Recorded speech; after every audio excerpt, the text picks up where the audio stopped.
Kandararu രാജീവരെ SIT ചോദ്യം ചെയ്തിരുന്നു. ആ ഘട്ടത്തിൽ അദ്ദേഹം മാധ്യമങ്ങളോട് വളരെ ചുരുക്കമാണെങ്കിലും ചില കാര്യങ്ങൾ സൂചിപ്പിച്ചതാണ്. അങ്ങനെ സൂചിപ്പിക്കാൻ ഇടയായത് പത്മകുമാർ ദൈവതുല്യൻ എന്ന് പറഞ്ഞത് തന്ത്രിയെയാണോ മന്ത്രിയെയാണോ എന്നൊക്കെയുള്ള ചർച്ചകൾ പുറത്തു നടക്കുമ്പോൾ അതിൽ എന്തായിരുന്നു പ്രതികരണം എന്ന് തന്ത്രിയോട് കണ്ഠരര് രാജീവരോട് മാധ്യമങ്ങൾ ചോദിച്ചിരുന്നു. ആ ഘട്ടത്തിൽ കണ്ഠരര് രാജീവർ നടത്തിയ പ്രതികരണം നമുക്ക് കാണാം.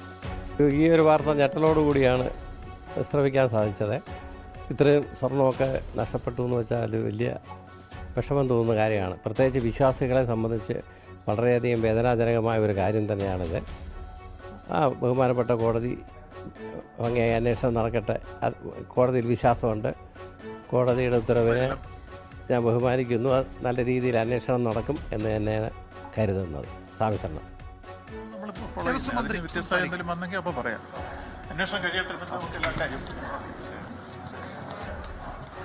അന്വേഷണം കഴിയട്ടെ, നമുക്ക് എല്ലാ കാര്യങ്ങളും സംസാരിക്കാമെന്നാണ് മന്ത്രി VN വാസവൻ പറയുന്നത്.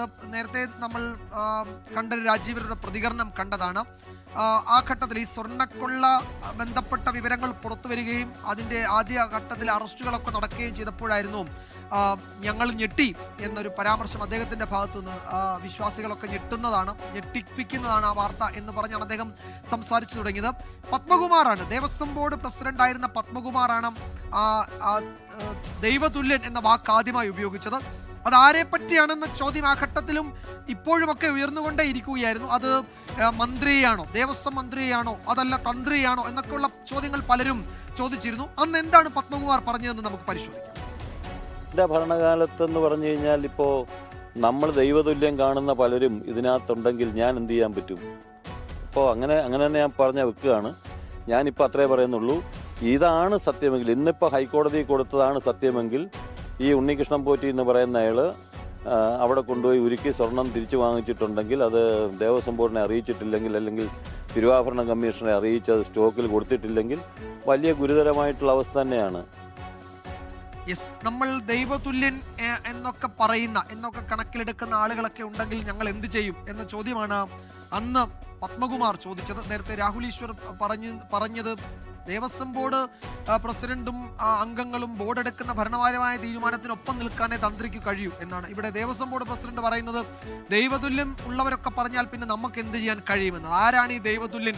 അതിപ്പോൾ അറസ്റ്റിലായ തന്ത്രിയാണോ, അതല്ല മറ്റാരെങ്കിലും ഒക്കെ ഉണ്ടോ? പല പല പേരുകളും പറഞ്ഞു കേൾക്കുകയും ചോദ്യങ്ങളായി വരികയും ഒക്കെ വരുന്ന പശ്ചാത്തലത്തിൽ ആ ദൈവതുല്യൻ ആര് എന്നുള്ള ചോദ്യം വീണ്ടുമുണ്ട്.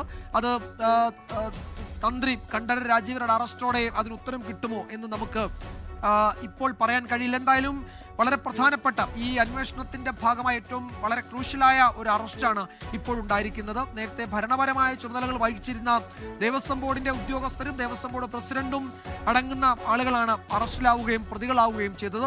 ഇവിടെ പക്ഷേ അങ്ങനെയല്ല. അവിടെ ഭരണപരമായ ചുമതലകൾക്ക് അപ്പുറത്തേക്ക് വിശ്വാസപരമായ ചുമതലകൾ വഹിച്ചിരുന്ന, ക്ഷേത്രാചാരവുമായി ബന്ധപ്പെട്ട നിർണായക ചുമതലകൾ വഹിച്ചിരുന്ന, അവിടുത്തെ പ്രതിഷ്ഠയുടെ പിതൃസ്ഥാനീയൻ എന്ന് പറയാവുന്ന സാക്ഷാൽ തന്ത്രി ഈ സ്വർണ്ണക്കൊള്ളക്കേസിൽ അറസ്റ്റിലായിരിക്കുകയാണ് എന്ന വിവരമാണ് ഇപ്പോഴിതാ വരുന്നത്. അദ്ദേഹത്തെയും ഉടൻ കോടതിയിൽ ഹാജരാക്കും. ലോകത്തെവിടെയായാലും ഏത് സമയത്തും 24 വാർത്തകളും ഓഗ്മെന്റഡ് റിയാലിറ്റി പാക്കേജുകളും എക്സ്പ്ലെയിനറുകളും വിശദമായി കാണാൻ ഞങ്ങളുടെ YouTube ചാനൽ നിങ്ങൾക്ക് സബ്സ്ക്രൈബ് ചെയ്യാം.